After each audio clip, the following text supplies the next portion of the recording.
Hello again, everyone. Welcome back to Hearts and Sleeves podcast, a podcast that is all about Heart of Midlothian Football Club, its fans, and the ups and downs we experience on the way, both on and off the pitch. So this week, I am joined by two regulars and a special guest. My two regulars are very special to me, though. Trunter and Adam. Trunter, how are you doing? Had a tough day. How are you doing now? Tough couple of months, brother. But thanks to words from you, Adam and John, I'm feeling a lot better now. I didn't think I would be able to make the podcast tonight. Funnily enough, because of depression. But yeah, I'm just I'm really happy to be here, and I'm really excited to talk about this stuff. And I think this is the best place for me to be at the moment. So yeah, thank you guys for being so patient with me. Really appreciate that. No, Tom, we're both delighted to have you here, Trunter. So thank you for coming on. Always lovely to have you here. Adam, how are you doing?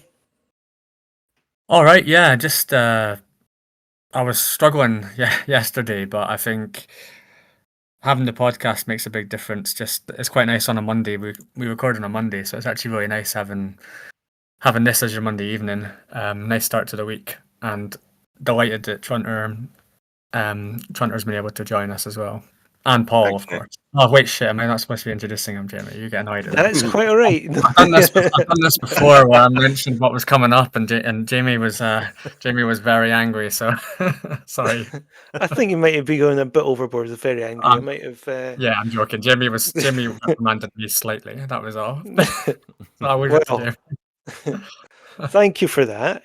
We have on our show Paul Beeson. Now, he runs a theatre company called Two Halves Productions, formerly known as This Is My Story Productions. They are an award-winning company, and since 2018, their productions have been shown at Tynecastle, and these include Sweet FA, Never Trouble Trouble, Till Trouble Troubles You.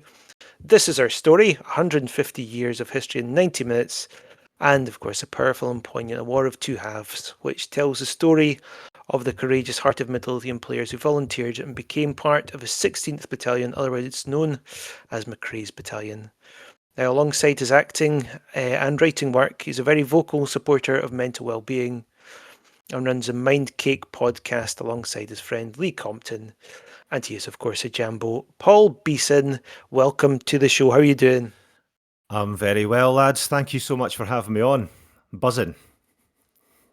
We're very grateful to have you on, Paul. Have you managed to make along to many Hearts games this season? I know you're a very busy man.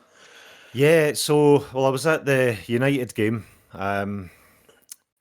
last weekend, 2 weekends ago, whenever it was. Sunday. And before that, I was at the Aberdeen game, the first home game of the season. So those are the only two I've made it to this season, unfortunately. Just with work and stuff. But I've been watching on telly when I can and sort of keep my eye on the team. But yeah, less said about the United game, the better, I think. No, well, we had to dedicate a full hour to it last week. Oh, but, I know. I listened, mate. I listened. It's therapeutic talking about performances like that. And yes, we're glad we've got our system last week, so we don't need to focus on that. We can focus on the happier memories and perhaps some of the less happy memories that you've had along the way. What is the first game you remember going to then, Paul? Oh, so I remember being taken to Tynecastle for a Celtic game. So, well, my first Hearts game was actually an away game at East End Park, and we beat Dunfermline. I think it was 3-0, 3-1 maybe. It was quite a long time ago. But my first game at Tynecastle was against Celtic, and I remember my uncle who took me to the game saying, right, they are going to be very noisy, and the best thing we can do is score early and shut them up. And I don't think that happened. But I do remember I mean, you guys are probably the same, but you know, that's my first memory of walking down Gorgie Road and the smells of, you know, you could smell the brewery and the chippy and everything like that, and sitting in the old main stand. It was just fell in love that day, you know. And so, what memories have you made along the way then? What are some special ones that stick out to you? Well, so funnily enough, Bruce Strachan, who is my business partner with Two Halves Productions, so Bruce directs all the shows that we do. And Bruce actually gave me my first professional job out of drama school. So he was working for a company down in Yorkshire at the time, and I auditioned, and he gave me a part in this school tour. We were going around schools doing a show about careers or drugs or something like that.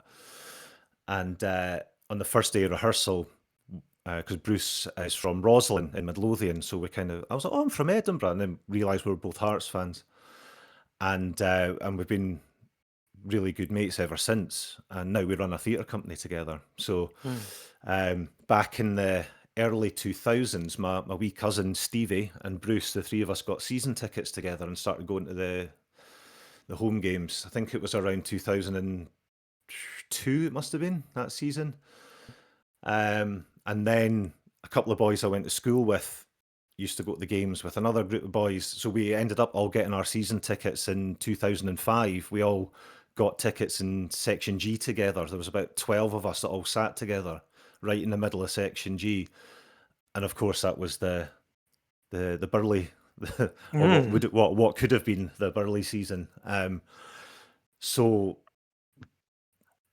Hearts for me is just good times. Really, we've got a really close group of mates now, and it's all because of the football. You sort of wonder, like, there's so many people I know through Hearts that I would just never have ever had anything to do with, would never have crossed their path, or they wouldn't have crossed my path. But so many important people have come out, come out the woodwork through Hearts, and Like us. like you. Yeah. Exactly. I mean, this is just adding another group of sound people to my little Hearts collection tonight. It's amazing. Yeah, and like any kind of football, you've got the good times and you've got the bad times. But for me, it's all about the connections that I've made. We all love our team and we love going to support them, and going daft when you score a last minute goal against Hibs, for example. That nothing can beat that kind of feeling. However, for me, it's the people, it's the connections, it's the mates. I've got mates for life, and it's all Yeah. because of this wonderful wee football club. I mean, me and Adam, funny enough, I mean, me and Trunter have been sort of really good friends for what, 20 odd years now. 3 years Not on that. yet, not necessarily through Hearts, but obviously we found another connection through there. But me and Adam just we're both do the same sort of job.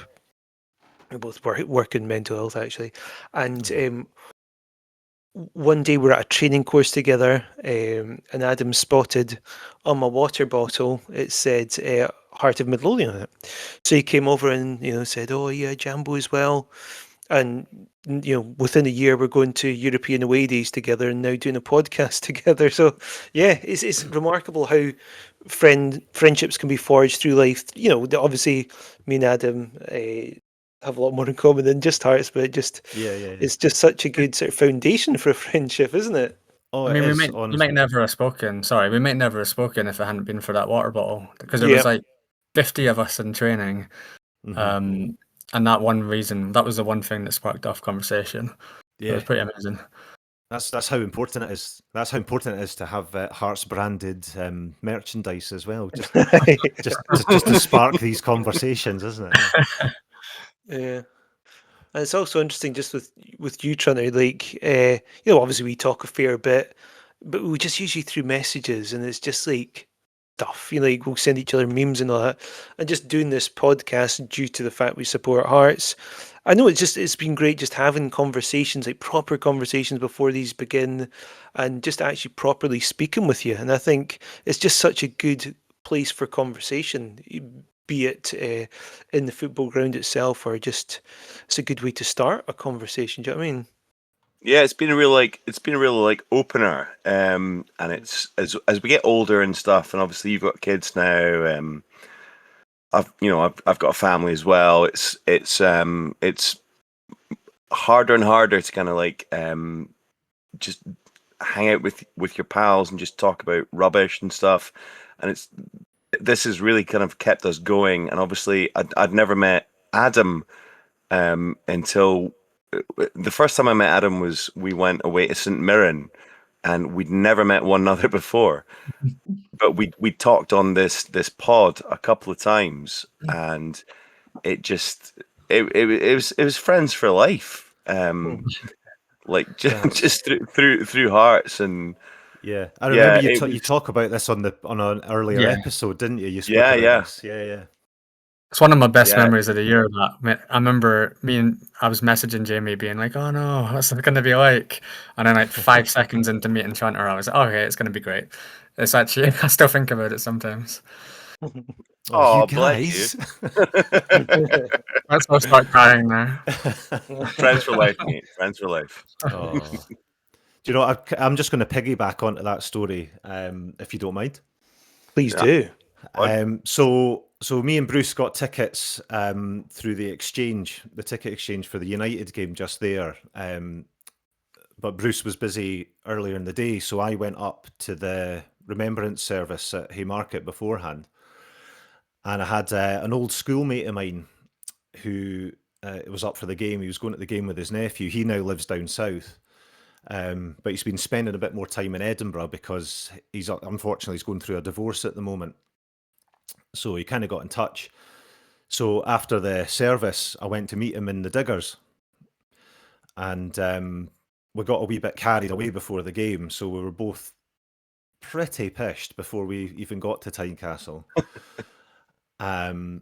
But so it started off, just kind of having a wee kind of general catch up, and then just spoke about Hearts and spoke about football, and then he texted at full time, and he went, "You got time for a quick one in the Diggers before we head off?" And I was like, "Aye, no bother." So we went up.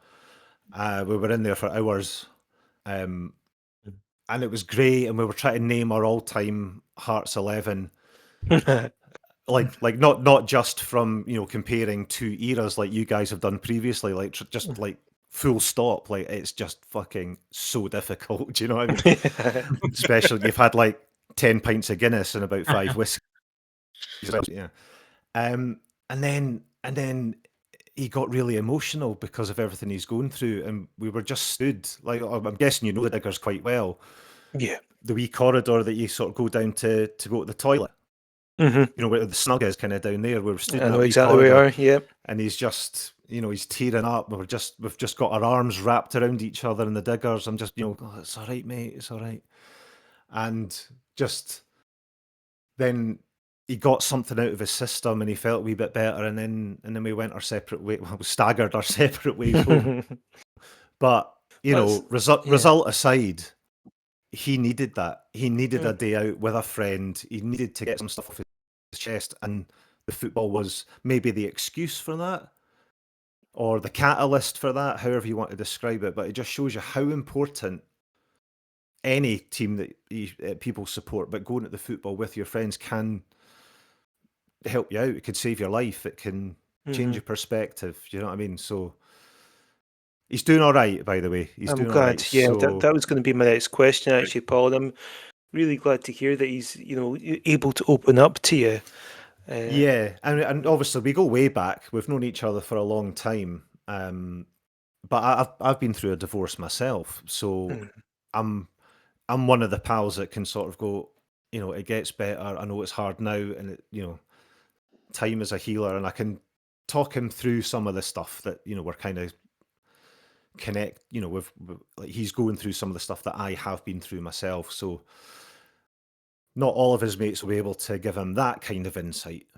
Yeah. But that's by the by, though. Do you know what I mean? Just having somebody there that you can just let loose a wee bit with. It was so important, and the only thing that let that day down was the result. But we're not going to talk about that. So. Yeah, it's just such a brilliant way for people to open up and have these conversations. I think it is, as you say, just so important to be able to discuss what's going on in your mind. It doesn't matter how you get there, but football can quite often be the thing that starts it all off. So yeah, all the best to your friend, and as you say, it will get better. And I'm sure that was the first footstep on that path to getting better is having that conversation. For sure. And there'll still be difficult times ahead, but you'll get there. Yeah. And he's got good friends like you as well, so he'll get there through that as well. So going back, I want to go back to that season in, was it 2005? You said in Section G. I can't not talk about that because that must have been a crazy place. I mean, Section G at the best of times is mental. I mean, Yeah. it's a good place for just getting it all out, isn't it? It's Oh, very for sure. vocal. For sure. So, any particular sort of games or moments within that season that particularly stick out for you?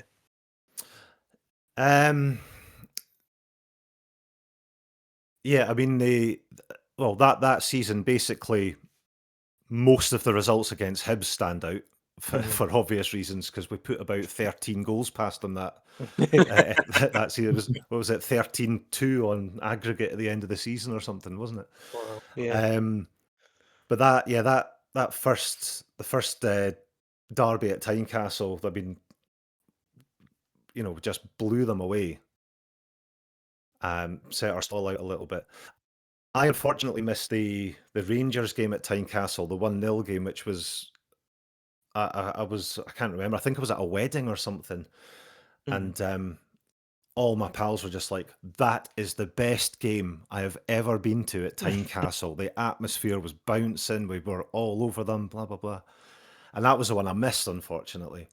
I mean, obviously, the other one that will stick out for me that season was when we beat Aberdeen to finish second, and you heard the Champions League tune playing out Yeah. under the lights at Tynecastle on a Wednesday night or whatever it was, and it was like, we've actually done it. We've split the old firm. And then we went to Ibrox the following week, and everybody had their newspapers out and that. It was. But yeah, I mean, that season for me, I mean, apart from the scandalously brilliant start to the season, and then the rumours going round the boozer before was it the Dunfermline game where Burley had Dunfermline at left, home, yeah. and everybody's in the boozer going, "Burley's gone." It's like, shut up. Yeah, we're top of the league. We're flying. There's no danger he's gone. And then just watching us, the wheels come off slowly and surely for the rest of the season. One game that actually, I mean, this just sums up Hearts for me, was the New Year game against Celtic at Tynecastle when we lost 3-2. Yeah. 2-0 up at half time. Probably one of the strongest 45 minutes I'd personally seen Hearts play, especially against Celtic. And then Sean Maloney dives and gets Feistis sent off, and then Pearson changed the game when he came on. I just remember that third goal trickling over the line. Just going, oh, that's such Hearts behaviour. The best 45 minutes, and then like potentially the worst 45 minutes, but then we all still went back to the boozer after and had a knees up, and it was all forgotten about for a while. It's that season for me. I've got some great memories of just travelling away. I went to quite a few away games that season as well. Yeah, and just some of the laughs before the games and after the games in the Murrayfield Sports Bar. That game in particular against Celtic, that just felt like a bit of a sliding doors moment, didn't it? It just felt, if this was going to be the season, that would have been the one match. Like, you can't say for certain, but it felt, if you want to continue or regain that momentum, that was the one, wasn't it? For sure. And I mean, if we'd beaten Celtic that day, we probably wouldn't have been able to go on and win the league because we weren't strong enough and we were mismanaged, terribly for the rest of that season. It was our good start that kind of got us to where we finished that year, I think. So yeah, there was no guarantee that might have even spurred us on to win the league, but it definitely was that's what champions do. That's Celtic coming back from 2-0 down. I know some of the decisions in that game helped matters, but we never got close to catching them after that game. The what could have been as well. But that season was mental. It was Mm-hmm. we had such a good team, and obviously Chuck and Burley, and that was when we really realised that Vladimir Romanov was a nightmare. Mm-hmm. Kind of went from cheering his name a few times, singing the song with his name in it, to then him being like the most hated man in Gorky. Aye. It's a funny one now because it's quite bittersweet because we did finish second and we did win a couple of trophies. But there are some people who want a statue of Romanov on the plaza. there's another part of the fan base that couldn't think of anything worse. But that's the great thing about football is we don't agree on everything, even when you support the same team. I was actually in Section G as well that season, so might have been sitting near Paul. Really? Which row are you Yeah. in? I was fairly high up. I can't remember the exact row, but it was something like 20 odd. But yeah, the 3-2 Celtic game is one of the most devastated I've ever been at a match. Mm-hmm. And obviously the referee decisions and everything, but that's one of the worst I've ever felt. But no, I always remember that was my first year at uni. I was at Glasgow Uni, and I came back home for every home game. And yeah, it's a strange one looking back on, but some of my absolute best memories as a Hearts fan were that season. Some of my worst as well, but it was like kind of unforgettable. It's hard to, like when we talked to John was only like my brother was only like 7 or 8 that season, and you can't really explain to anyone what it was like to follow Hearts that season. I don't think, unless you were there. I think it's a season we keep coming back to on this podcast because I think there's parallels with this is probably the most excited we felt about Hearts since around that season because just there does seem a tide of change at the moment and this feels a definitely more sustainable tide of change. And I think also just looking at the other clubs, they seem to be the ones that are more in flux. Yeah, look, on the surface, everything was brilliant at first at Hearts, but beneath that, there did seem to be this turbulence. There seems to be a lot of turbulence for other teams that are quite visible at the moment. Mm-hmm. For sure. I mean, there's so many parallels, like the Hummel kit, Yeah. for one, being pumped out the League Cup by no disrespect to St Mirren or Livy for back in 2005, but a game that you would probably expect Hearts to win. Keeps the League Cup hoodoo going a bit longer, but yeah, so unbeaten apart from the League Cup. But on the flip side of that, McInnes isn't going anywhere. Touchwood. Hopefully there'll be no rumours before the next home game that he's buggered off to Rangers when Roll gets the sack. Well, funny you should say that because, well, not funny, but I mean, I'm hearing that Celtic's move for the MLS guy Nancy. I'm hearing that that's broken down, and Sky Sports or whatever putting McInnes at 16-1 for that job. And I just think that's money Unreal. wasted going on that. But yeah, Mental. they can't help themselves. They can't help themselves, can they? Listen, I mean, this as it was and as it ever will be, that's what the media do. Indeed, yeah. But yeah, there are definitely a lot of parallels, but so much more to be positive about this season for sure. And looking ahead, I mean, the stability we've got, or we've sort of built over the last decade or so, that stability off the park hasn't really equated all the time to quality on the park over the last decade. However, it seems to have sort of married up now. Yeah, it has done. And Bloom's influence and the way McInnes has bought into it as well, and the standard of some of the play. Do you know what's really interesting? Going back and listening to some of your earlier episodes, and the way that Kizaridis, I think he'll be a good impact sub, but no more than that. Hey, that wasn't me, was it? That wasn't me.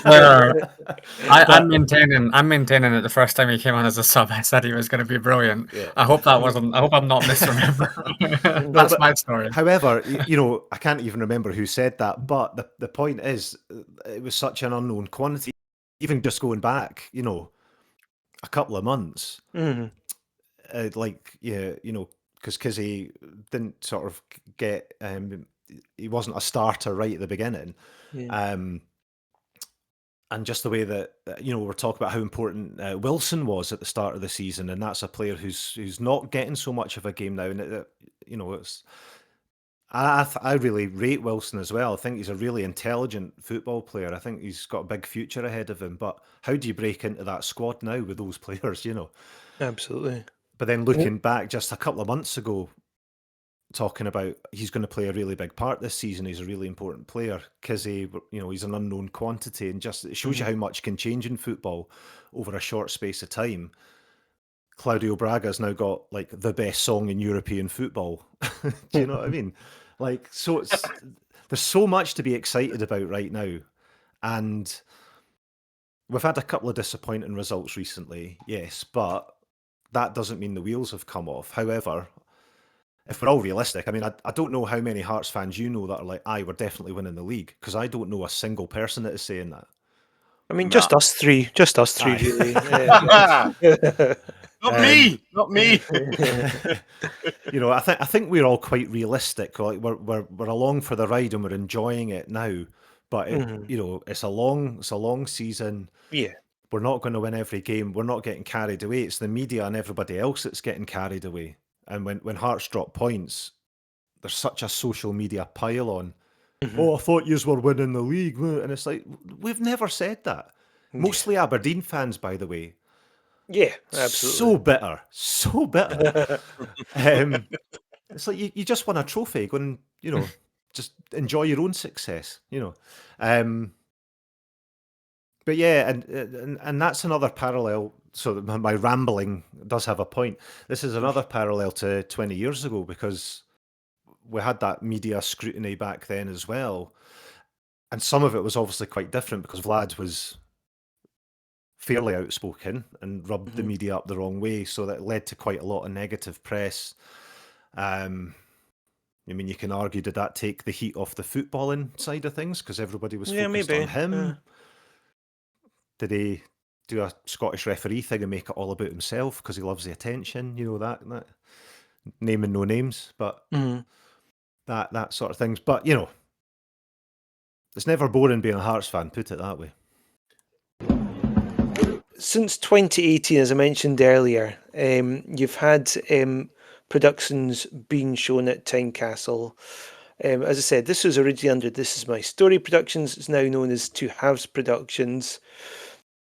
How did that all start off then? And I guess one of the big questions I want to really ask you, I'm maybe jumping the gun here. Mhm. How did you get to use so much of Tynecastle within that production, specifically of A War of Two Halves? Well, it was all a bit of fate and hard work, basically. So myself and the aforementioned Bruce Strachan, we went out for a drink one night. This must have been 2017. So this was not long after I'd stopped teaching and I'd gone back into performing full time. Um, and we'd gone out. I'm pretty sure we went out to watch a Scotland game, and we were sitting in a boozer on Market Street, I think. And I we'll probably go into this later, but I quit teaching because I was struggling with my mental health, and I was diagnosed with severe depression in 2017, which led to me being signed off work as a teacher. And before I sort of handed my notice in to the school and made a go of it as an actor again, I had this sort of 3 month window where I was signed off work, and I was trying to keep myself busy. That my GP had said, try to get out, try to exercise, try to do things that keep your mind active and things. So as well as training for a half marathon, which is a notion that I took, I thought I'm going to try and write something. So I'd written a sketch show with an old friend of mine from my drama school days. It was like a comedy sketch show called A Beginner's Guide to the Fringe, and we put that on in 2005 and 2006. So that was the only bit of writing that I'd ever done, and I was like, I quite fancy getting back into that, and I've got time on my hands. And I'd always had this idea about turning the McRae's Battalion story into a play. It's just, but being a teacher and being busy, I just, and I had a young daughter at the time as well. It's just time was just not on my side. So I started mapping out an idea about turning that story into a play. But I was keeping it all to myself. I didn't want to tell anybody about it because, I didn't want to sort of, if it didn't go anywhere, I had nothing to be disappointed about. I didn't want to tell people I was doing something and then it fail and all that. You have all these sort of bullshit beliefs swimming around in your head. However, I had a couple of beers with Bruce at the football, and I just said to him, I'm writing a play, man. I've got an idea. And Bruce turned round and went, fuck off. I've been wanting to do a play about McRae's Battalion for years and years. And I was like, really? So we started talking about it and jotted some sort of, back of the beer mat kind of ideas down. And then Bruce was like, well, why don't we try to put it on in the Fringe? That gives us something to aim for. It gives us a deadline. So let's aim for the Fringe 2018. We'll put this show on. And then like shit got very real. And I was like, oh, okay. So I have to write something now. And then I started doing some research on the team, and then that led to wider research about the war and what Edinburgh was like at the time and all this kind of stuff. And Jack Alexander's great book about the battalion, I mean, it's a must read for anybody, I would say, but especially if you're a Hearts fan or you're into sports history in general, the First World War, because it's not just about Hearts, and that's something that we're very, very adamant about pointing out. McRae's Battalion was made up of loads of fans from Hearts and Hibs and Wraith Rovers and Falkirk and East Fife, and there was representatives from over 75 Scottish football clubs in that battalion, a lot of which don't exist anymore. So we started writing this play, and then we got a friend of ours, sort of went to school with Bruce, a guy called Tim Barrow. So he got involved because he's a Hearts fan. And he's also an actor and a writer. So then the three of us started creating this piece. And we thought, well, maybe Hearts could help us out because they've got a season ticket list.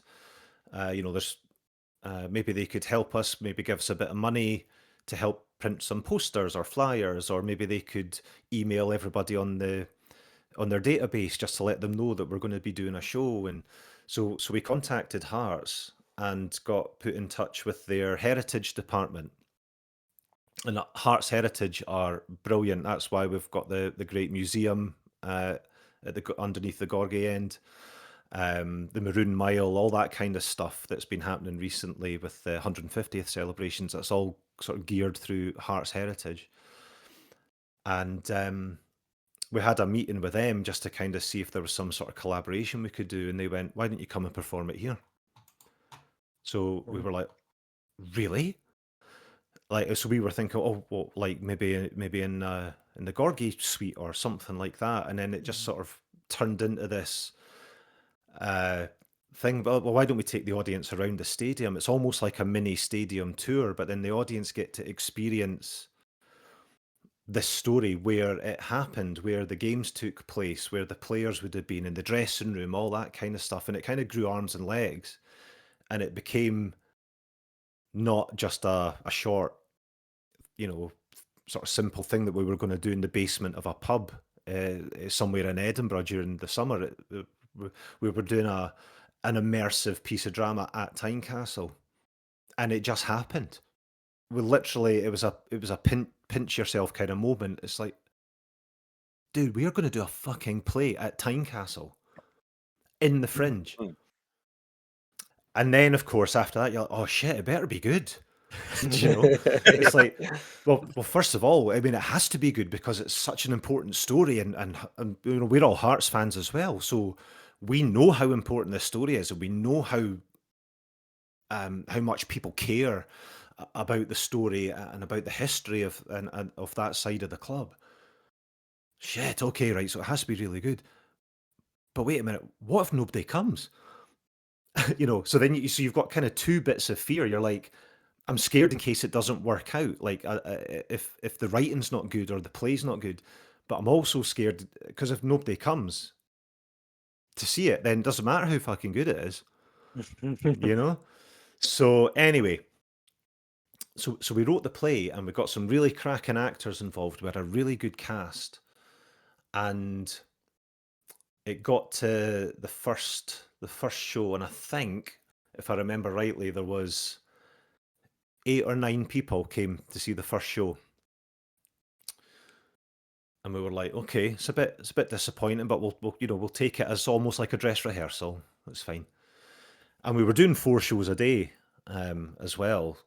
So then the second show, it was like, I think it was about 12 people. It was, oh yeah, that's positive. It's moving in the right direction. Then the third show, it was back down to 8 people. I was like, oh, okay, that's not great. Then the last show of the day, it was like 15. It's like, oh, okay, that's not bad. And then there was one day where it sold out. And so we kind of fluctuated with these sort of quite small numbers, and it would creep up a little bit and then back down and up a bit more and back down and up a bit more, sort of kicking around the 15 to 20 mark. And then all of a sudden, one of the shows sold out. And from that point on, almost every performance has been a sellout from that point on, over 4 productions and 100 and however many performances. And it was word of mouth. Yeah. It was Hearts fans going to their pals, to their family, you've got to go and see this show. Love that. You've got to go and see Yeah. the show. And then we sold out, and then we got some really good reviews, and we were turning folk away. You know, there were some shows we were squeezing more people than technically we were allowed, because we had to cap a number, purely because we could only fit so many folk in the dressing room. It didn't matter so much in the stand, because, you know, there's thousands of seats, but there were some times in that dressing room everybody was sweating because there was about 85 folk crammed in there, and there should have only been 65. You know, there was 20 extra folk standing room only at the back of the dressing room. And it just became this overnight kind of success. And then we did it again that November. So we finished the run in the Fringe. We had to extend our run in the Fringe because of demand, which was great. But then we did it for a week in November 2018, and our last show was on, so it was actually Sunday, Remembrance Sunday, but that year it happened to be Sunday was the 11th of November. So we performed that show in Tynecastle 100 years to the day that the guns stopped. That's incredible. And the show finished probably about, I don't know, I think it was about 10:30, 10:35 at night, something like that. So by the time we kind of got packed up and the audience had left, it was 11 o'clock. And it was like exactly 100 years and 12 hours ago, the gun stopped, and we were just stood in a dark Tynecastle looking at the pitch, just like, fuck me, man. Mate, well done for doing that. That's incredible. Thank did you. Yeah. Did you get much chat from like the families and stuff of those it served? Yeah, we did. We had a few ancestors come to see the show. So the main character of the show is Alfie Briggs, who was the reason we chose him as the sort of narrator is because in real life after the war, like Alfie was shot. I think he was shot about 8 or 9 times when he was crossing no man's land at the Somme. Like his knee was shattered. A bullet went through one leg, through an arm, broke his leg. A bullet glanced him on the forehead and knocked him unconscious, and he lay in no man's land for 2 days, pretending to be dead while German soldiers crawled over him. Christ. And this is just a young laddie who played for Hearts. Do you know what I mean? And then he came back, and on the anniversary of the Somme, sort of around the 1st of July every year, he used to go into a dark depression. And his family basically just said, you just need to leave Alfie alone for a couple of days because he's thinking about his time in the war. And that actually was the catalyst for me, because I was going through my own mental health struggles at the time. I was diagnosed with severe depression, and I just felt connected to him. There was another player, it was a different player, but he used to lock himself in a room in the house on the 1st of July because he didn't want to be disturbed by anybody. So we sort of combined those two stories. So that's at the beginning of the show, if you remember, in the supporters bar, Alfie sort of locks himself in his living room, and his wife's outside knocking on the door, but he doesn't want to speak to her. And then he sort of opens up his box of memories, and he finds his old Hearts top, and he finds, you know, the team photo from the 1914-15 season and that. But to me, that was my connection. That was my in with that character. It was the recurring depression, reliving that. And he was just a normal, well, as so many of them were, just normal lads from wherever, dealing with that kind of nonsense. So yeah, Alfie Briggs's great granddaughter or great grandniece or something came to see it, and she was like delighted, you know, devastated, but delighted that her great uncle or whatever the relation was, that his memory was sort of being remembered. We had one of Ernie Ellis's relatives came to see it. We've had, was it Curry? It was, I can't remember who the other one was, but we did have a few come, and they were all very complimentary and very moved by it. Just kind of getting to hear a voice from a relative they probably never heard speak. You know, it's kind of bringing that history to life and just showing what the kind of thing that relative might have gone through. I mean, there was a lot of dramatic license in there, but luckily Jack Alexander's book is so detailed that there were so many player diary entries and, you know, letters home and testimonial things that they'd written. There's so much evidence there. You can kind of get a sense of the voice of them. And that for me was one of the big things, was these ancestors making a connection. We were kind of bridging that gap for them, to kind of feel connected with something that they probably didn't have a connection with. And that was just so touching, man, you know. It's wonderful that you've done this for them and for their families. So I'm a wee bit yeah, a wee bit emotional at that. I think it's a wonderful thing you've done, Paul. Well done, mate. Thank you, man. I appreciate that. And but it's one of those things. It's such an important story, and it's a universal story. I mean, I know it's, you know, it's this particular part of history is kind of focused on Gorgie and Tynecastle and that team, and the only reason is because that team was top of the league. They got all the media attention, so when men weren't going off to fight and they were staying at home to watch the football, it was Hearts that got it in the neck because they were top of the league. If it had been Hibs that were top of the league, they'd have been getting it in the neck, and the history would be different, maybe, you know. And there's just another wee parallel, like Hearts' success, the negative media attention. Obviously, it's with very different circumstances, but it just shows you things never change. We never learn, man. I went and saw the show in 2022. Was that maybe the last year you ran That it? was the last time we did it. We did it in 2024, so we did it this time last year. Okay. But 2022 was the last time we did it as a fringe show. Yeah, so that was Yeah. I went. I thought it was absolutely amazing, and I think there was a bit of a Hibs fan in it as well, wasn't there? I think that was quite a moving kind of bit as well.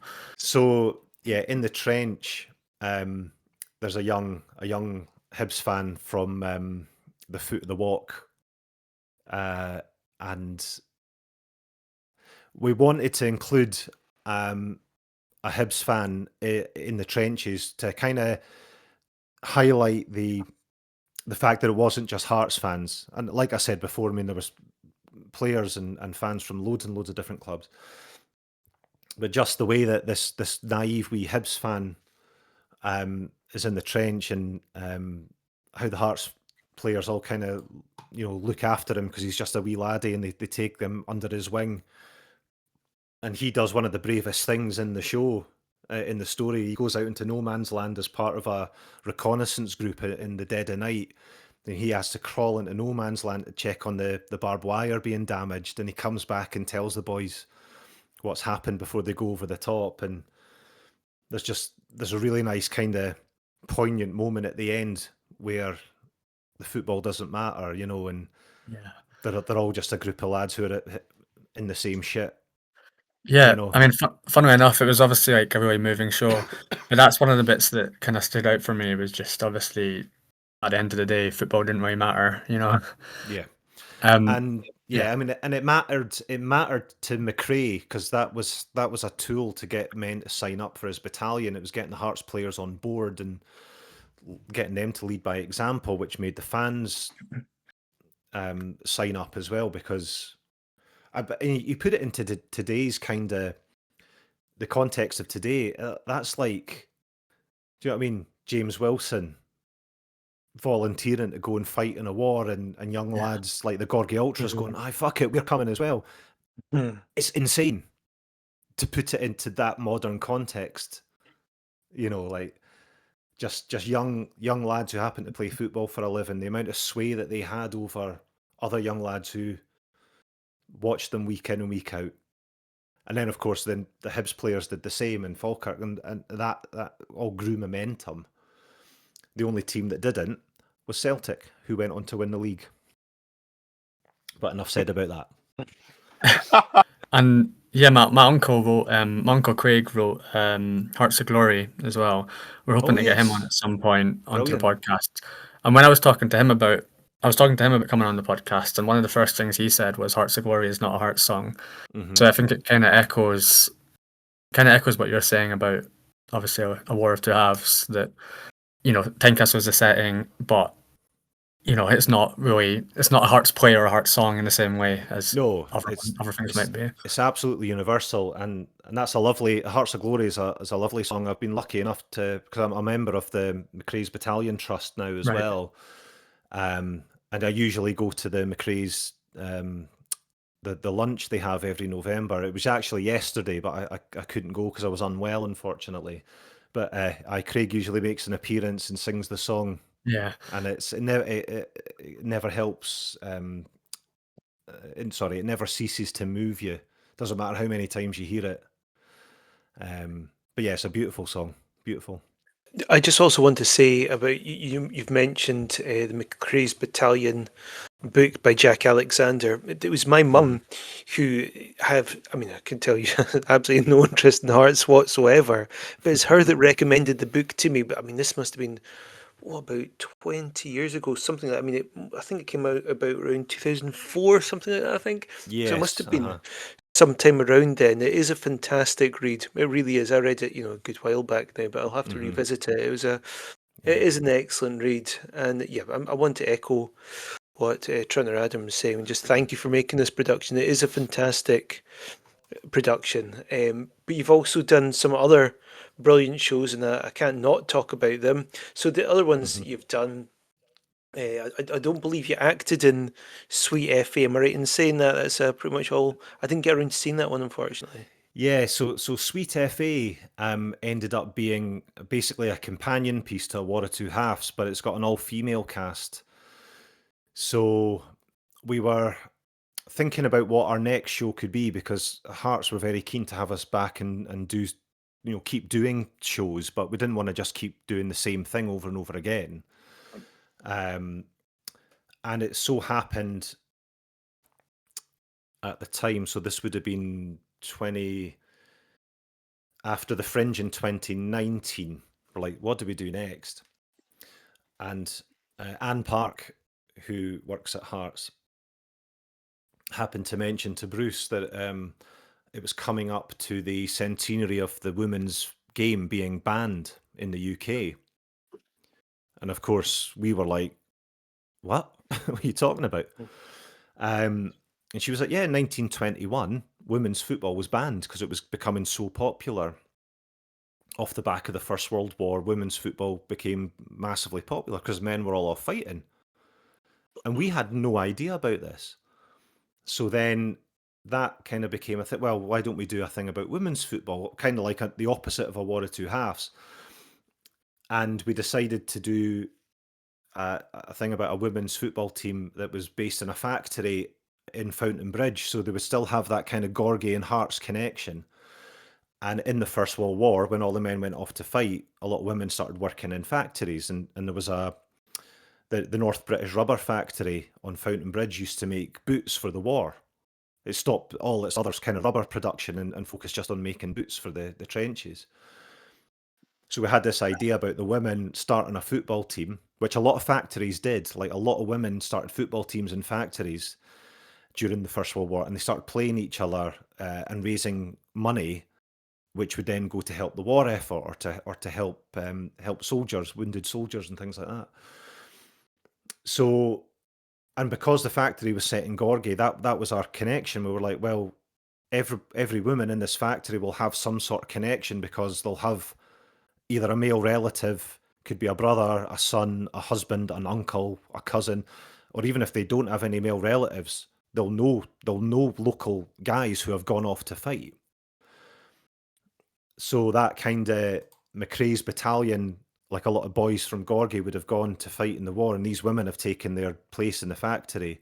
They all had a connection, so every character, or nearly every character, had a male relative that was off in McRae's, and the stories kind of... So if you put War of Two Halves and Sweet FA side by side, up to a certain point, the stories kind of mirror each other.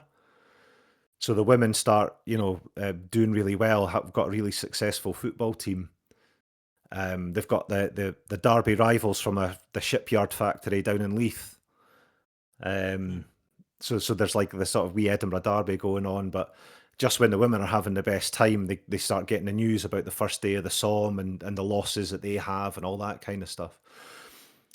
But then this one was affected by COVID, so we were planning to do this one in the Fringe 2020, and then of course everything shut down. So it gave us another year to work on it, and it ended up becoming a full-length musical, which again was something that we had never done before. There's music in A War of Two Halves, but it's all traditional, sort of live fiddle music and the couple of the sort of the songs that they would sing in the trenches. But this became a sort of fully fledged musical. But we had an extra year to work on it. And the great thing about Tynecastle is they let us build a stage in the stand. So in the new main stand in section T or section S, the stage kind of jutted out from the concourse in the middle of the seats. So the top half of the stadium was like where the audience sat, and then the stage kind of went out over the bottom tier, as it were. So the girls got to perform on this stage that we'd built with the wheat field in the background, basically. So again, happening near where that factory would have been and stuff. But again, yeah, just that fascinating story about the history of the women's game, which is something that we never knew about. And there's a great stat that down in England, there was a women's friendly match in 1920, I think it was, at Goodison Park, had over 55,000 spectators for a women's charity match. There was more people at that game than there was at the men's FA Cup final the same year. It's incredible. And then in 1921, the FA banned women from playing and stopped the Football Association letting women use their facilities and referees and things like that. Excuse me, purely because the women's game was becoming more popular than the men's game. And then it was banned until the 70s. So basically the women's game has had a 50-year break.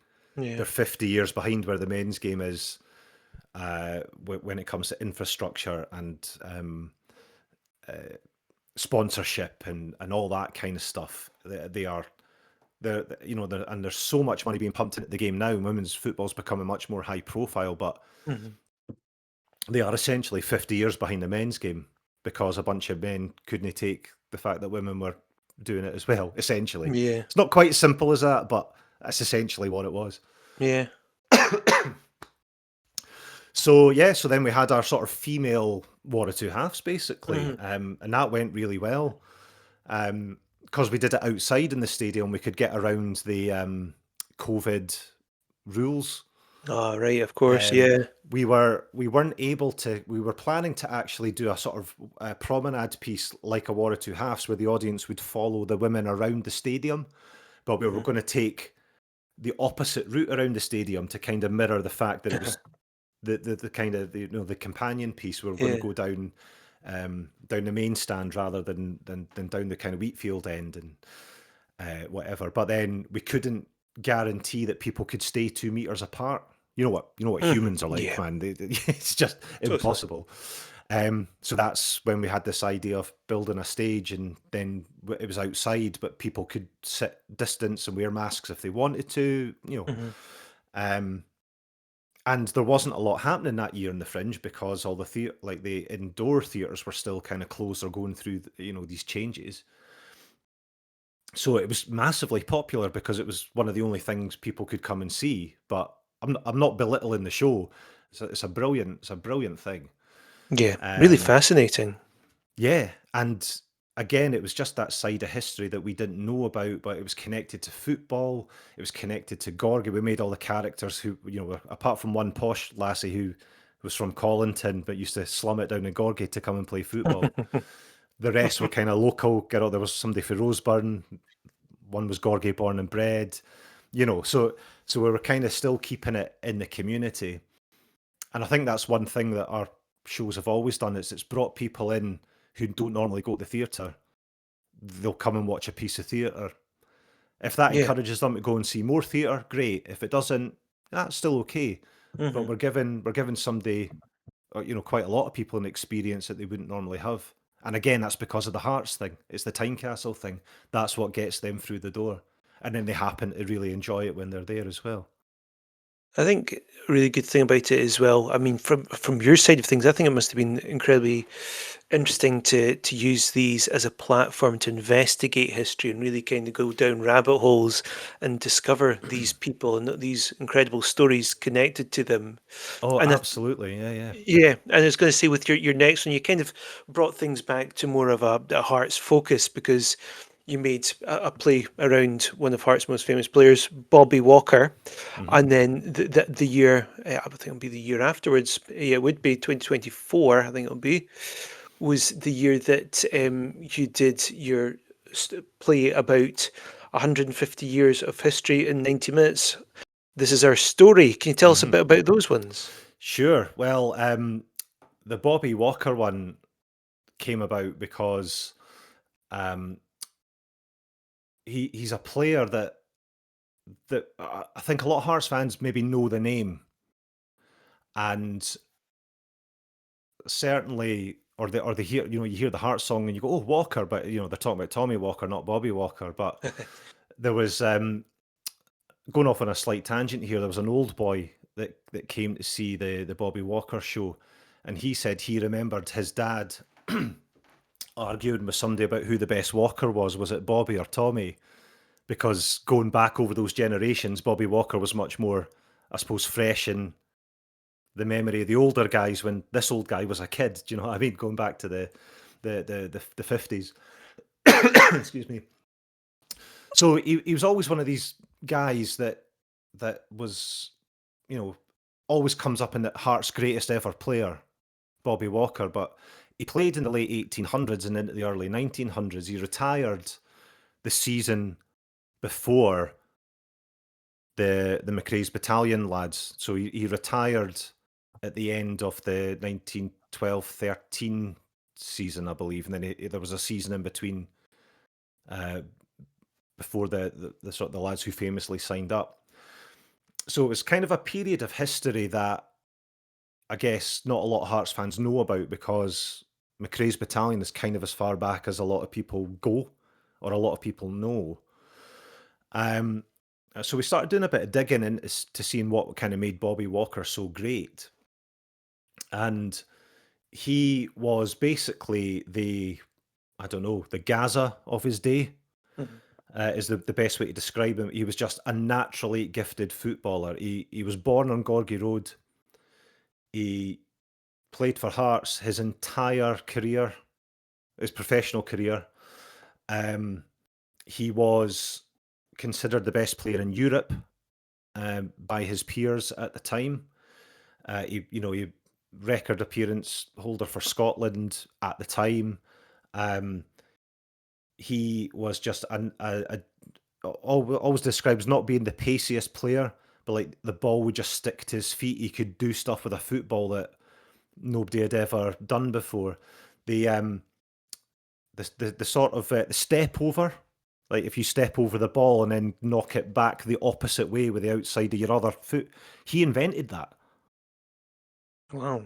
That sounds mental that some Raj from Gorgie Road invented the step over, but it's true. Like he was the first person. Well, he was the first person sort of credited with that sort of change of pace. That he's going one way, drops the shoulder, boom, and he's away the other. And people never seen stuff like that. And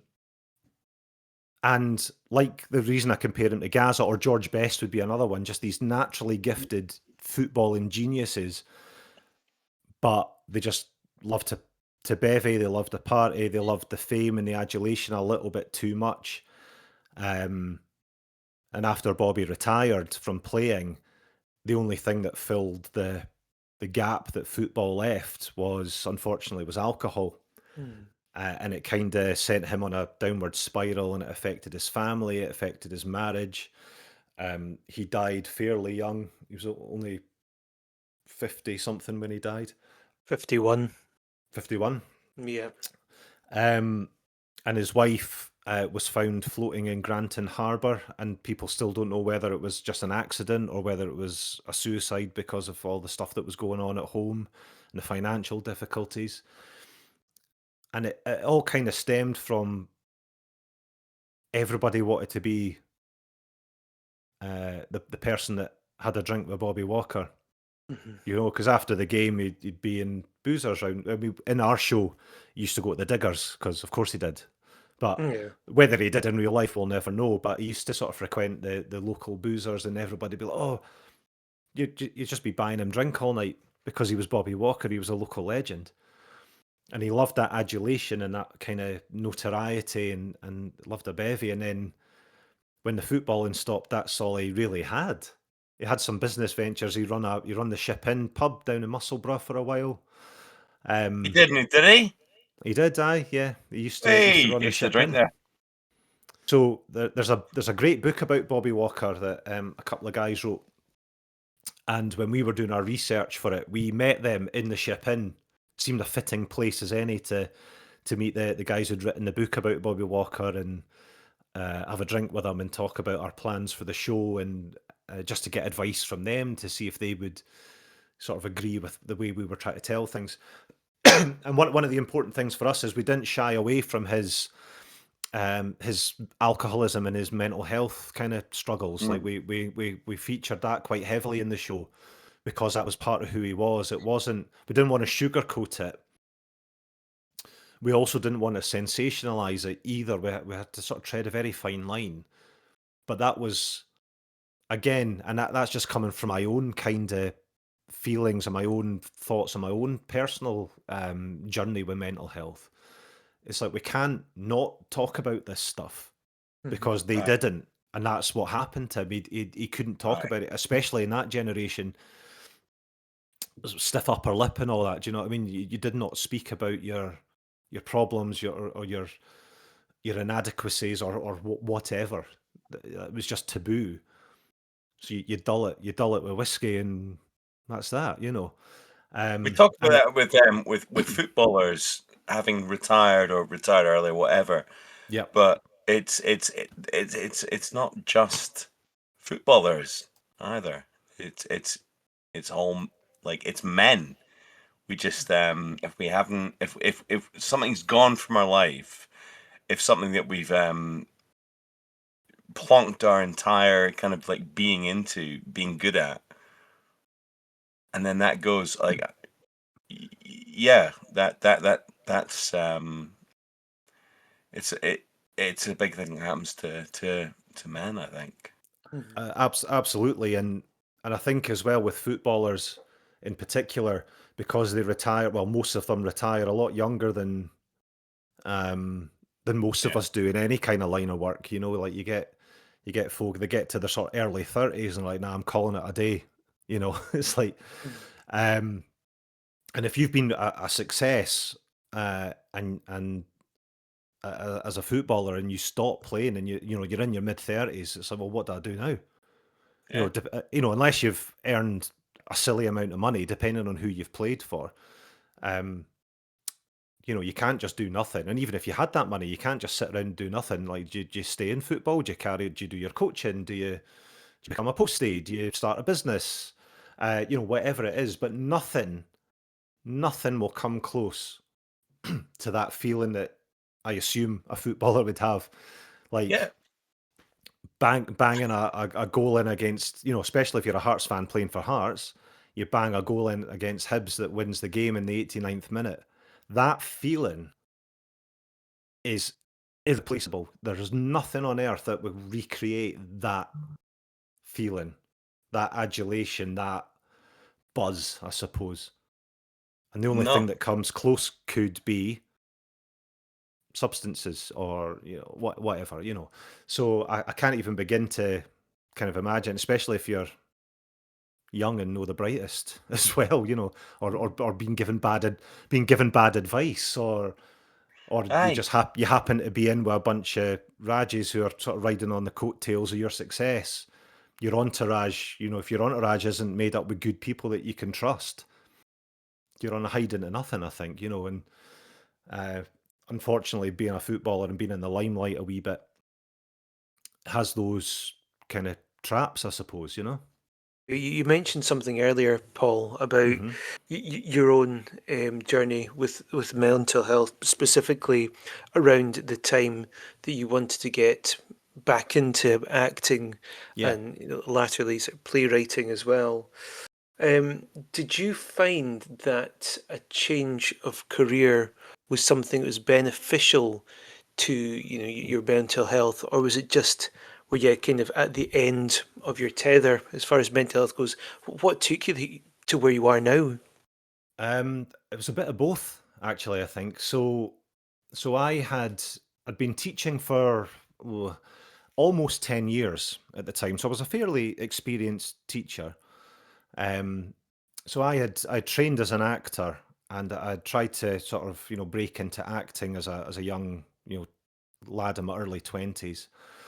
And I got married when I was 21. So I got married the summer I graduated from drama school to my uni sweetheart. So we were both 21. We got married, Mm. and we got to sort of our mid 20s, and the acting thing wasn't working out, and we had a mortgage, and we're maybe thinking about having a family and that kind of thing. And I was like, well, I can't do this anymore. Because the acting work was few and far between. So I thought, well, what else can I do? I've got a drama degree. Do you know what I mean? Like, what do I do with that? So drama teaching seemed like an obvious kind of career move, I suppose. Um, Now, my mum was a primary school teacher for 40 years. She taught in a school in West Pilton, the same school for her entire career. And she said to me through my adolescence, son, I don't care what you do with your life, just don't be a teacher. Mm. That's all she said to me. And then, so I had to phone her up and go, aye, mum, I just got into Mm. teacher training. So I think she was Ouch. equally happy that I had a sort of a vocation in mind. But Mm. aye, she just went, I don't care what you do, just don't be a teacher. And then 10 years later, she was like, see, I tell you. um, so yeah, it was kind of, I mean, getting into teaching was a means to an end. And then I worked in the private sector for a long time at a wee school up in Bridge of Allen, which was lovely. But then to further my own career, I kind of had nowhere to go in that school. So I decided to move back into the state sector, and I went and I worked for a year.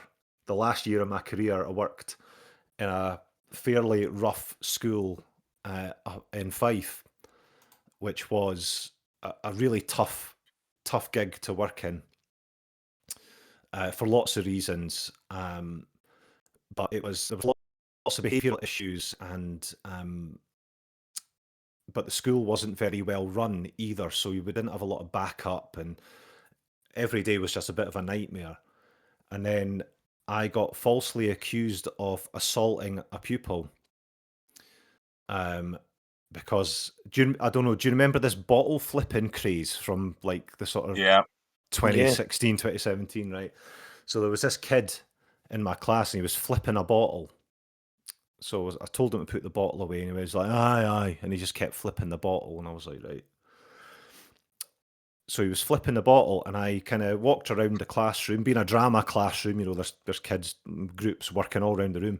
So I circled around the room, and I came up behind this kid who was flipping the bottle, and he flipped the bottle into the air.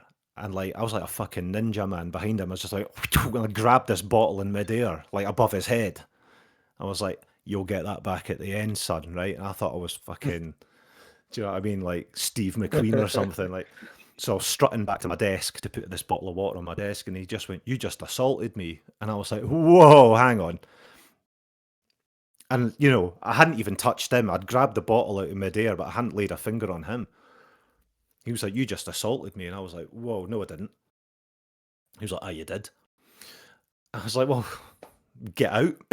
Get out of my classroom." So he left the room, and I gave him 5 minutes, and then I went out to speak to him, and he'd gone. And I was like, all right, well, somebody else's problem now. So I phoned the deputy head who was on duty to try and track him down. So then later on in the day, the deputy head comes to me and says, "Oh, we found him, and he says that you assaulted him, so we need to conduct an investigation." And I was like, okay. So first of all, I was taken aback because I was like, "Oh, you don't believe me?" That was my first sort of initial kind of thing. And you were still buzzing from that catch. I was, man. Honestly, I was high as a fucking kite. I came crashing back to earth like I'd hit a pylon. And she said, we need to conduct an investigation. So I was a bit taken aback, but I was like, listen, I know I've not done anything wrong. I was like, investigate away, fill your boots. So she went and questioned some kids, blah, blah, blah. And she came back and spoke to him again. And then he admitted he'd made the whole thing up. And so then she comes to me and says, he admitted he made the whole thing up. So we'll just draw a line under it. It's nearly the Christmas holidays and that. And I was like, whoa, is that it? Like, he doesn't get reprimanded for, potentially ruining my career. You know what I mean? Not even a punny or a detention or anything like that. And he struts back into my class after the holidays like nothing's happened because nobody's said anything to him. Do you know what I mean? And I'm just there going, well, I've got no power now because he's accused me of assault. Nothing's happened, and now he was sitting there with both his middle fingers up, like either side of his face, like he was leaning on his hands. But he had both his middle fingers up, like just staring at me, and I was like, he knows what he's doing, and he knows that I can't say anything because if I say stop swearing at me, he'll be like, I'm no swearing at you.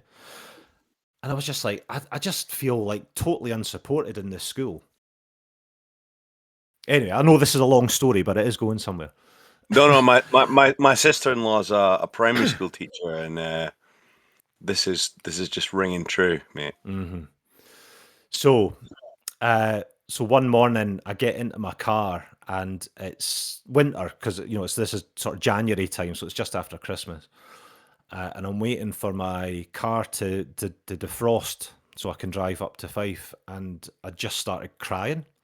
I was just sat in my car waiting for my windscreen to defrost, and I was just burst into tears, and it just came out of nowhere, or what I thought was nowhere. Do you know what I mean? Like, obviously stuff had been building up, and I was just sat there in my wee suit, with my wee bag in my car, just crying, and I was just like, I can't go into work, I can't face it. So there and then I just phoned in sick. I just said, I'm no feeling well, I'm not coming in. And I was like, right, well now what? So I started driving around. I was like, I don't really know what I'm going to do. I feel you, brother. Yeah. And so I just went, phone the doctor. Just phone, see if you get an appointment. If you can, take it for there. If not, because you know what it's like trying to get a doctor's appointment, right? So I phoned up and they were like, yeah, I come in today. We'll see you at, 9:30 or whatever it was. So I was like, all right. So I went to the doctor and I went in and it was a student doctor. So like the actual doctor was observing and the student was like, oh, so I'm the student. I'm here on a placement. The actual doctor is just observing me today. So what seems to be the problem?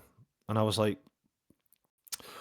oh God, well, I've just burst into tears in my car and I feel so down and I just don't know. And I just opened up and this poor wee lassie was just looking at me, just like, and she just looked over her shoulder and the GP went, yeah, I'll take this one from here. Thank you. And then, yeah, just sat and had a chat with this GP and answered a few questions. And she was just like, yep, you're severely depressed. You cannot go back to that place of work. Now, it turns out subsequently, it wasn't just the job. There was other things in my life that were needing acknowledged and dealt with and worked through. Like I still hadn't, I was divorced at this point. So I still hadn't really processed my divorce properly. I had a lot of guilt. I was carrying a lot of guilt because my daughter was, she was essentially a baby when me and my wife separated. So even though I was being a good dad and I was there as much as possible, I was still carrying this guilt around, like I was somehow letting her down, like I was not fully present, almost. Mate. The relationships that I'd had since my marriage had ended had all ended in fucking disaster as well. So none of them had really been processed properly. Like one of my exes is now married to my former best mate. There's loads of stuff like Ouch. that. And I just kind of went, fuck it, move on, just keep busy. Mm. So the long and the short of it is it wasn't just the job, but it was that being falsely accused of assaulting this kid in this class Mm-hmm. was the straw that broke the camel's back. That was when whatever was containing everything in my body and my mind, it just went, nah, you've had it, mate. It's all coming out now. So, and that's what led to me getting signed off work. And that's when I started to write the play. However, at that time, in those 3 months, I was like, I do not want to go back certainly not go back to that school, but I also don't want to really teach anymore. But what do I do? The only other thing I've ever done is played bass in a band. I mean, that's not happening. Mm-hmm. and the acting, and that didn't happen either. And it so happened, and this is where the fate element comes in for me. So Bruce, my business partner, he has another company called Nonsense Room Productions, and they do kids theatre. So they did Harry McCleary, Shark in the Park, stuff like that. Mm-hmm. And I was on Facebook, and Bruce had put up a wee post going, we're casting for parts in Shark in the Park for a tour this Easter. Please share with anybody that you think might be interested. So I just dropped him a wee text and I went, listen, I'm trying to get out a teach. I told him what was going on, sort of opened up to him, and I was like, I'm wanting an out. Can I audition for you? And see what happens. He was like, of course, come along. So then I went and auditioned, and then they gave me the part. So I found out I got the part in the show, and I went straight home and I wrote my resignation letter for my 4 weeks notice, went straight to the post box, posted it. And then a couple of weeks later, I was in rehearsal, and then a week after that, I did a weekend at Dundee Rep doing the show, and then I was off touring the country. And I was just an actor. I was just an actor, Mm-hmm. like that, out of nowhere. And that process from that audition to handing in my notice to then starting a rehearsal, it was 3 weeks, I think. Well, to that end, we're obviously very interested in what you're up to now, and if we can expect anything more from you and Bruce. There wasn't anything that I spotted going on at Tynecastle through yourselves this summer, so maybe that's because you've got something up your sleeve for next summer. Yes.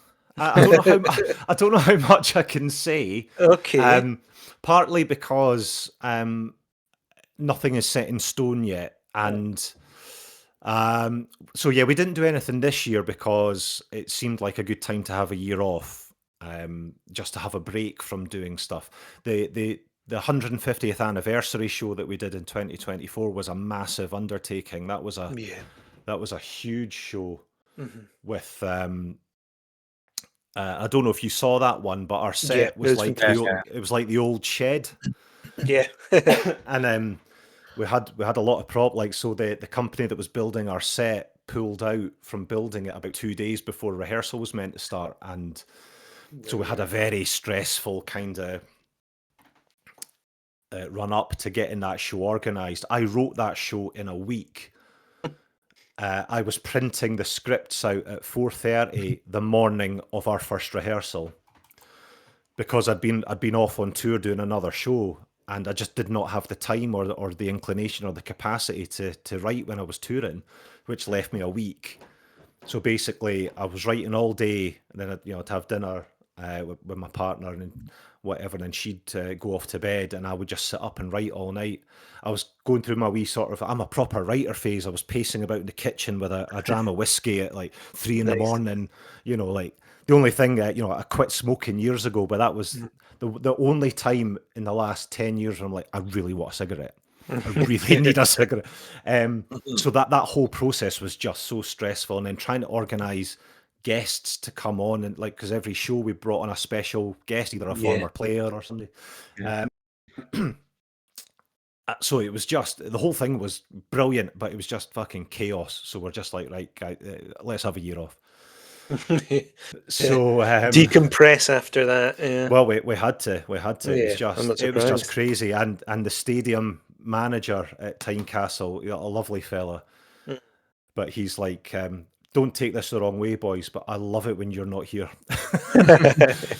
Fair. Because we're having, especially when during the Fringe, because the season starts, and if we're building a stage in the stadium, it has to come up and down for home games. That's a 4 day turnaround. 2 Yeah. days before the game, then the game happens, and then another 2 days to build it, and it's madness, absolute madness. So this year we're looking ahead to 2026, and we're like, well, what happened? Is there any sort of historical stuff coming up? Hearts have And been all right. Hearts have been doing all right as well. So this is the good thing. See, if Hearts have a really good season and continue to, that means more bums on seats for us because we've got the feel good factor again. Mhm. So we're like, well, what can we do? And we're like, well, 70 years, so 56. A very successful Hearts team won the league. So we're like, 70 years since the 50s, the successful of the 50s team. So we started thinking about that. But then there's also the slight matter of the Scotland game tomorrow, Mm. and if Scotland qualify for the World Cup, which might change things, and that's all I'm going to say about Right. that. Okay. But it might be a show that's not purely about Heart of Midlothian, depending on the way things go, and Could that's you all I'll say maybe about make it about Heart of Midlothian? that. Listen, nothing's off the table. Nothing's off the Mhm. table. But yeah, so we're in a stage of a bit of a state of flux at the moment. Mhm. I can confidently say we'll be back doing a show. I just Excellent. can't guarantee what it will be. And actually, will it be one of the two things I've alluded to? Maybe not. It depends. Mhm. But that's kind of where we are right now. Sorry, that's vague and that's total clickbait That's for your listeners. But understandable. Yeah. No, the Yeah, one well, thing, one thing we'll know for certain is it'll be a very high quality production and definitely not written just in a week. And you know what? Even when it was written in a week, it was fantastic. And being able to organise a different ex Hearts legend each time is that in Mhm. itself is a ridiculous Oh. undertaking. But honestly, but you don't understand. Well, I think you will understand. Like when Gary Mackay sends you a text message and goes, "Hiya, Paul, I'd love to be your special guest this Sunday. I'll do both shows for you if you like." You're like, Gary Mackay just sent me a text message, man. You know, I go to Tynecastle for a meeting and Lockie's there. He's like, "All right, Paul, how you doing, pal?" I'm like, Gary, Locke just said hello to me. Do you think the things you've kind of gone through, with it, obviously feeling depressed and all the things with your job and that, do you think that's kind of, does that make you appreciate the success of the boys a lot more than you might have done? Absolutely, absolutely. And you know, it's opportunities like that. I mean, if people don't know me, and I hope it's not coming across like that, but I don't talk a lot about the success of the stuff that we've done because I'm partly baffled by it still. But I'm quite. I'd like to think I'm quite humble. I don't like talking about myself and bigging myself up. Like networking as an actor is a fucking nightmare for me. I hate having to talk to people about myself and my achievements and things like that. It is the worst. And it's something that we kind of have to do as actors. You kind of have to work a room sometimes. I'm like, fucking, I just want the ground to swallow me up, man, you know? So being on a podcast, this gives me an opportunity to sort of indulge myself a little bit when talking about the shows and things. Yeah. But yeah, it does. Being through what I've been through does make you appreciate it because, you know, it's all part of the journey. I try to be as positive as possible. If I hadn't been through all that stuff, I wouldn't be sitting where I am now talking to you about the stuff that we've done at the club. I wouldn't have met Craig Cairns, who was the boy on Twitter that connected us, because he was one of the season ticket holders that I used to go to Section G with. Like everything that I've ever done, all the good and all the bad, it's led me to here, and it's going to continue that way. So I think being through all that kind of stuff, it does make you appreciate it. Especially, you know, I mean, selfishly, I'm like, I don't want to be a teacher anymore, so I need to make this work. I need to work hard. I need to make sure that this stuff I'm doing is the best it can be, because I can't go back to where I was before. I can't do that job. I can't be that man. I can't deal with that shit. Yeah. So I have to focus on that. Yeah. But And you can't have one without the other. Do you know what I mean? One informs Yeah. the other. And for sure, if I hadn't been through what I've been through, I'd probably just be still a drama teacher, but just on the cusp of falling apart. Do you know what I mean? Rather than actually falling apart and that being the catalyst for better things, you know? I think Yeah. you should be very proud of yourself, mate. Very proud of yourself. Thank you, man. And do you know what? It's so lovely to be able to talk, because it feels, you know, having listened to your podcast, because over the last 2 weeks I've been going to the gym a fair bit, like for the first time in months. Like I'm, you know, not a machine or anything, but Aye, I've been nothing going. gets you going like Hearts on Sleeve podcast. That's it. But honestly, I've been in the gym listening to your podcast, and like I said, Trunter, before you joined us, like I was listening to Davey's episode in the gym, which was, you know, a very difficult listen, but Jesus Christ, so important. And I was like, people will just think that my eyes are watering because I'm struggling to lift this dumbbell. But do you know what I mean?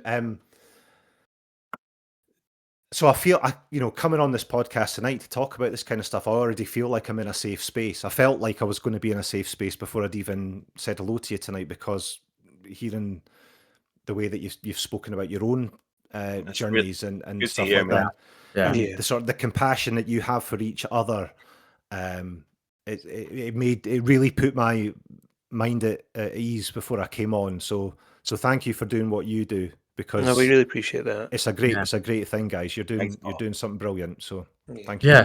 And even though like we just have like obviously a really small podcast, I think it's still a bit surreal for us, you know, obviously having guys like you come on as guests, even like, you know, Davey and that, who like they're just fans, but like it's amazing having all these different Hearts fans come on. It feels like the podcast is opening us up to all these different Hearts fans in the community. Yeah. And that's so important, man. Do you know what I mean? Like, yeah, because if there's Hearts fans listening to this, that have been through something like you guys or me or Davey, and just go like they're just a bunch of guys who support the same football team as me, but they're going through that, and I'm going through that, and I know I'm not alone, and that can be the first little ray of hope to somebody, because Yeah. I mean, you guys will probably know this yourself, but when you're going through like depression or anxiety, it's so easy to feel like you're the only person that it's happening to, that you are isolated and you're alone and nobody gets it, and that's completely false. It's a bullshit belief, which is a wee saying of mine. My cousin from Australia used to say this. He was like, it's a bullshit belief. It's one of those thoughts, an intrusive thought in your head that you should ignore, but you can't help but listen to, and you convince yourself that it's true, even though it's not, And it's very easy to get sucked into that insular way of thinking when you're struggling and going through stuff. Yeah. And if somebody listening to you guys do what you do, and it gives them that little, oh shit, I'm not alone. That is an important thing, and if every episode you make one little difference to one person like that, you're doing something fucking brilliant and amazing and magical.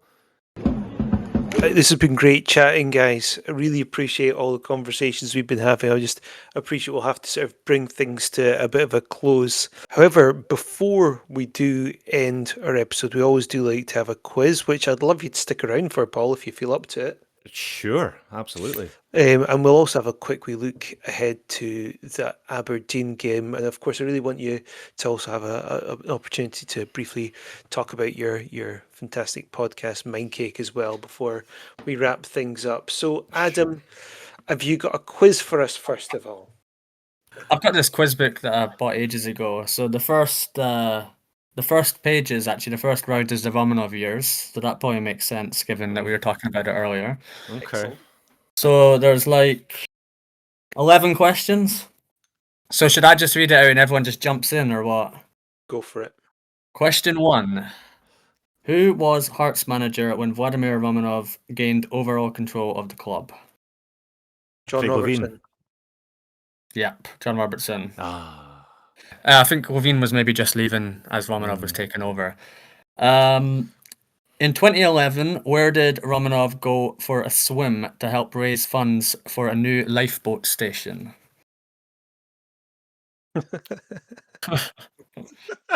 Sums up your insurance. Yeah, the fourth. yeah, that would be my guess as well. No, it is in Scotland though, at least. What's the loch beside Arthur's Seat? It's not Edinburgh though. Oh, isn't it? Fine, right. Dalry swimming baths. Nah. He swam across Loch Ness. Ah, well, there you go. How many different managers, including caretakers, took charge of the first team during the Romanov era? So 1 million. including caretakers. No, it was more than that.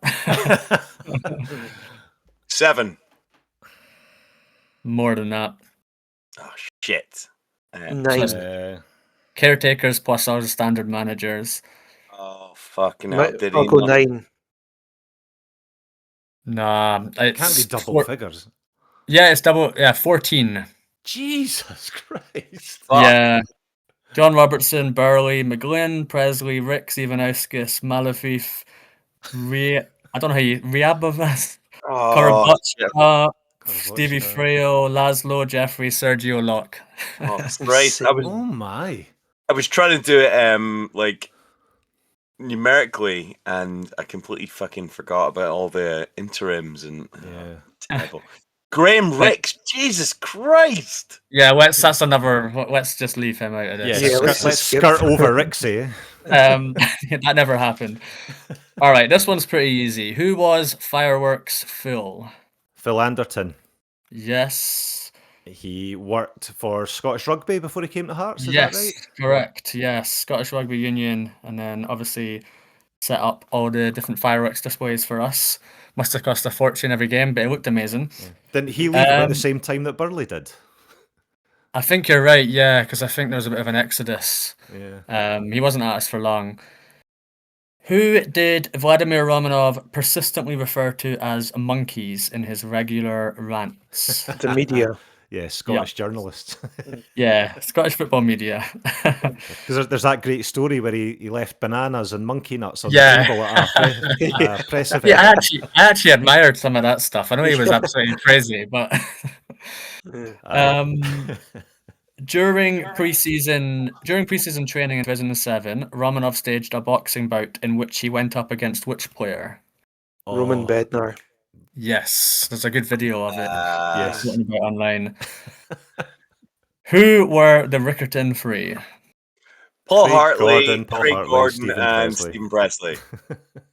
Yeah. I don't know if I'm supposed to be keeping count of the scores here, but everyone's shouting out at the same time, so I'm not gonna. I'm winning. Adam, if you are, that's my first one. So. Right, I'll give it to Trunter. Trunter was the loudest, anyway. After months of reports that Romanov was interfering with team affairs, it was finally confirmed that he picked the team for a match in February 2007. Who were the opponents? Morton. Motherwell. That wasn't. I I remember that one, actually. Dunfermline. No, was it not like Webster got left out or something? Or was that later on? I don't know. You twat. Well, I asked the question, yeah, but I don't remember exactly what happened in the game. Was it Fuck Falkirk? off, Trunter. I'm just saying fuck off now because that's become a thing that I have to say fuck off.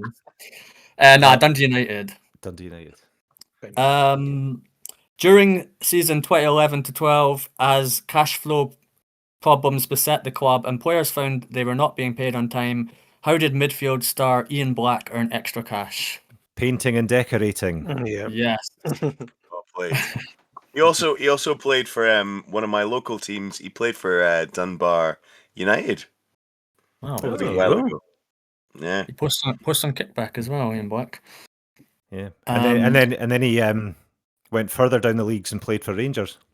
He did. This is the final question. Which company held security over Tynecastle when Hearts went into administration as a result of Romanov's mismanagement of the club?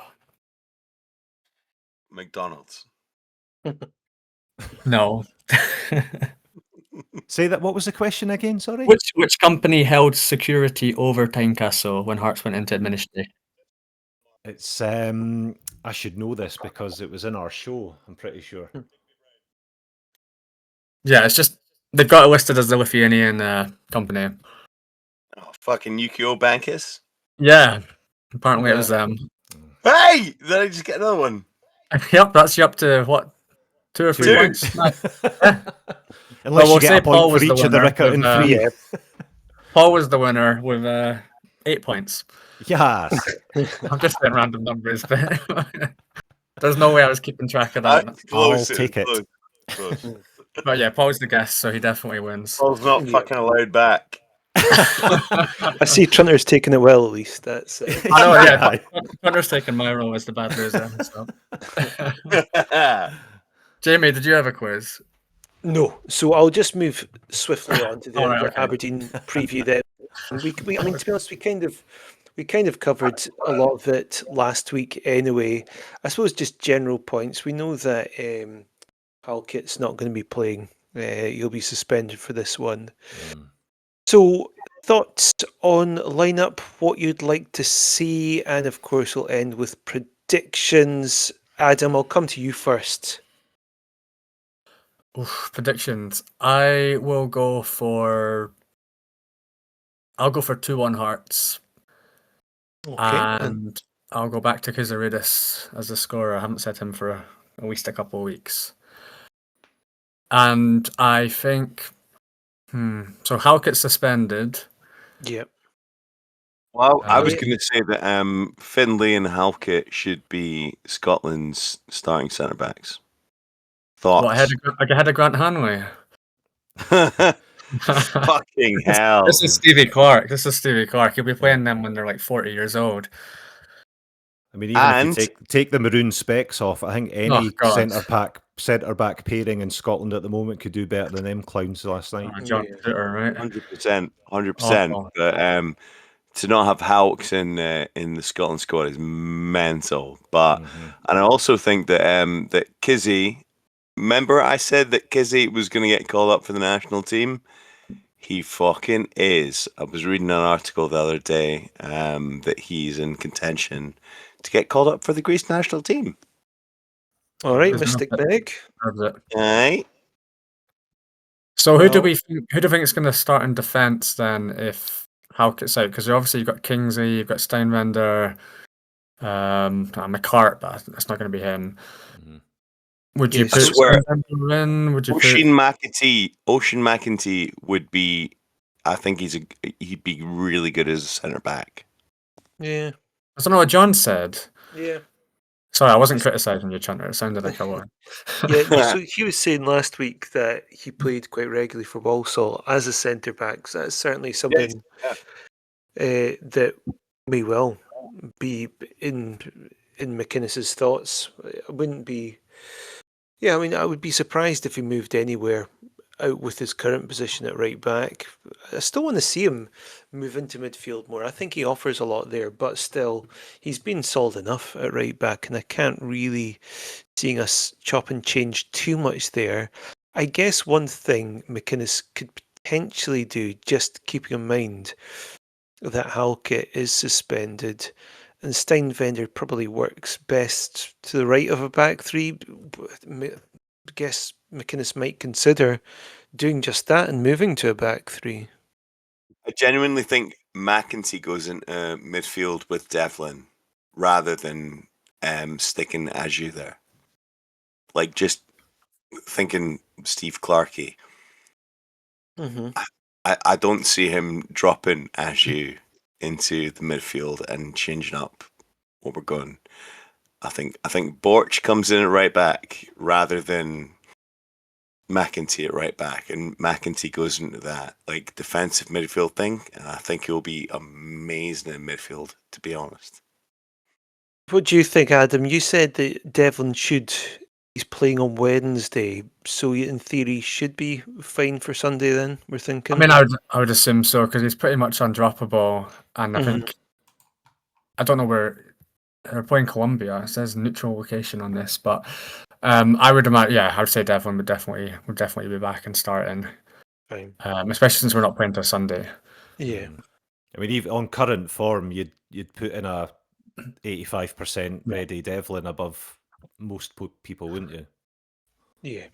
I've got to say though, I kind of agree with Trunter. Like I'd kind of like to see Borsch get a chance. The only thing is he hasn't played. Like he's not even coming on as off the bench. But it does kind of feel like he's an actual right back. I'm not sure McInnes will go for it though, but I'd be tempted to just put Borsch in right back and put McEntee to midfield as well, especially with Benny. Don't know if he'll do it though, to be honest. But Okay, Paul, anything you'd like to see from the game, and can we get your prediction as well, please? Start with the prediction. I'm going to say 2-1 Hearts as well. I can't see us not conceding. But I'm going to go Finlay first goal scorer. that's Trunter's prediction normally. Is it? Oh yeah, right. Well, tough. Trunter, I yes. got there first. I won the quiz, and I'm getting the first prediction. So, yeah, I'm gonna go Finlay and Braga with the 2 goals for me. Yeah, I mean, I'm struggling with the lineup. I've got to be honest. So I was just trying to. I think just over the last few weeks, become so used to seeing. You know, we had an unchanged squad for 5 games in a row or something, didn't we? Yeah.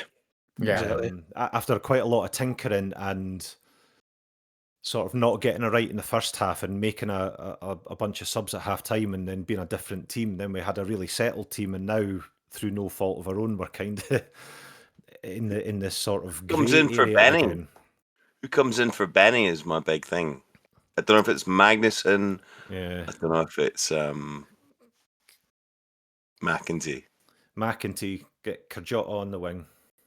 Yeah. Oh wow, really? Ah, fuck it, why not? There's a lot of there's so many options at the moment. It's actually really difficult to. But this is the hardest, like you said, that for weeks in a row we knew exactly what the team was going to be. I think like Benny being out is enough to kind of put everything into disarray in Yeah, terms of potential lineup.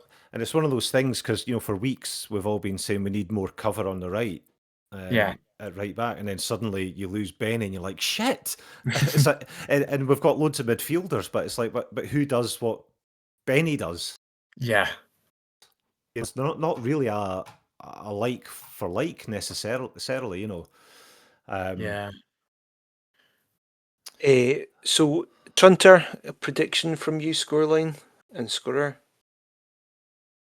I predict 3-1. I'm not going for Finlay because because I got there first. yeah, exactly. Paul beat me to it, so I'm going to go a cheeky Kabore. I think he'll score the third.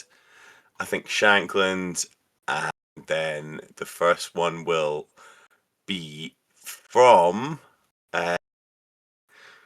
Devlin.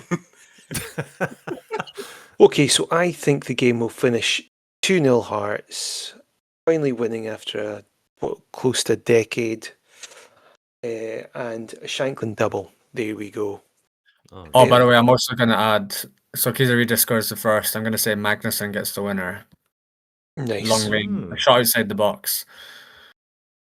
Yeah, I that's like it. That's your wild card one. I was going to say Aju, but then I was like, nah, Magnuson's probably more likely at the moment. Okay, right. Paul, I'm going to have to wrap this up. Thanks very problem. much for coming on. Before you go, could you just quickly tell us when and where we can find your podcast? Yeah, so I host a mental health podcast called Mind Cake. You can get that wherever you get your podcasts from. We're on every platform, Spotify, Apple Music, etc. We are now in our 5th season, but we are not doing stuff too scheduled at the moment, actually. So we are kind of releasing episodes kind of as and when we get round to them at the moment, because we're both kind of busy doing other stuff. But we are looking to try and get back to maybe a weekly release, usually on a Tuesday. And we're going to go to a Sporadic format. cake. Yes, sprinkled. So we're going to try and maybe do a thing where we have like a sort of a full episode, and then the following week have just like little, we're going to call them mind bites, where it's just little tiny slivers of mind cake, just to kind of keep your interest going before the next full-on episode. So that's kind of the plan. But if you search for Mind Cake on any platform, you'll find us there. It's mental health with a couple of guys talking shite. So if you're listening to this, you'll probably enjoy it. Exactly. All right, thanks very much for joining us this week. We look forward to seeing you again next week, where we'll hopefully be talking about another 3 points for the Jambos. Until then, look out for each other, and we'll speak to you soon. Bye for now.